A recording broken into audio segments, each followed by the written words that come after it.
এক সপ্তাহের বেশি সময় ধরে মৃত্যুর সঙ্গে পাঞ্জা লড়ে অবশেষে না ফেরার দেশে চলে গেলেন অভিনেত্রী তানিন সুভা। তানিন সুভা মারা গেছে মানে মাত্র খবর পাইলাম।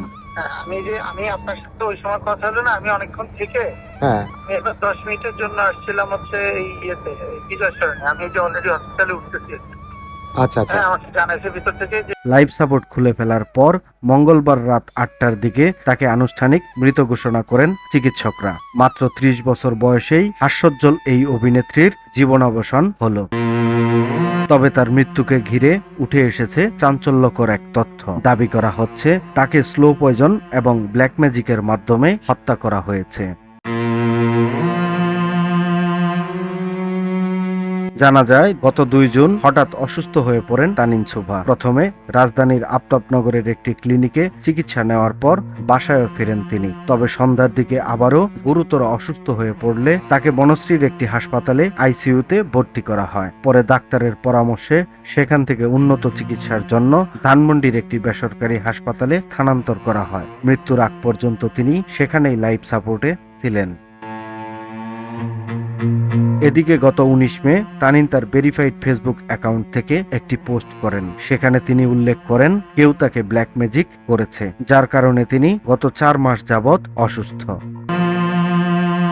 লাইফ সাপোর্টে সুভার হৃদযন্ত্র কিছুটা সচল থাকলেও তার মস্তিষ্ক কাজ করছিল না। 2 দিন আগে চিকিৎসকরা তাকে ক্লিনিক্যালি ডেড ঘোষণা করলেও তার লাইফ সাপোর্ট খুলে ফেলা হয়নি। প্রায় 1 সপ্তাহ লাইফ সাপোর্টে থাকা সুভার জন্য মোটা অঙ্কের বিল পরিশোধের তাগাদা দিচ্ছিলেন হাসপাতাল কর্তৃপক্ষ।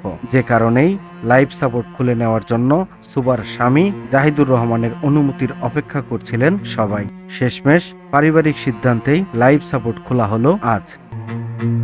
পারিবারিক সূত্রে জানা গেছে বুধবার ফজরের নামাজের পর জানাজা শেষে সুভাকে মাদারীপুরের কালকিনি উপজেলার মোল্লার হাটে তার গ্রামের বাড়িতে দাফন করা হবে। তানিন সুভা 2012 সালের 1 জানুয়ারি ক্লোজ আপ ওয়ানের অডিশনের মাধ্যমে মিডিয়াতে পা রাখেন। প্রথমে গানের মাধ্যমে যাত্রা শুরু করলেও পরে অভিনয়ে মনোনিবেশ করেন। তার প্রথম কাজ ছিল একটি বিজ্ঞাপন চিত্রে। এরপর মোশাররফ করিমের বিপরীতে যমজ নাটকে অভিনয়ের মাধ্যমে ছোট পর্দায় আত্মপ্রকাশ করেন। সিনেমায় তার অভিষেক হয় অবাস্তব ভালোবাসা চলচ্চিত্রের মাধ্যমে, যদিও এটি মুক্তির মুখ দেখেনি। পরবর্তীতে মাটির পরী সিনেমার মাধ্যমে বড় পর্দায় নিজের অবস্থান শক্ত করেন। তানিন সুভা তার ক্যারিয়ারে ভালো থেকো, তুমি আমার, দেমাগ, বেগম জান, বীর বাঙালি ও রাজা রানীর গল্প সহ বেশ কয়েকটি সিনেমায় অভিনয় করেছেন। বর্তমানে তার মুক্তির অপেক্ষায় থাকা সিনেমাগুলোর মধ্যে রয়েছে বীর মাতা, 2 রাজকন্যা ও প্রেমের বাঁধন। হ্যালো ফ্রেন্ডস, আমি তানিন সুভা। সময়ের কলম, নিউজ ডেস্ক।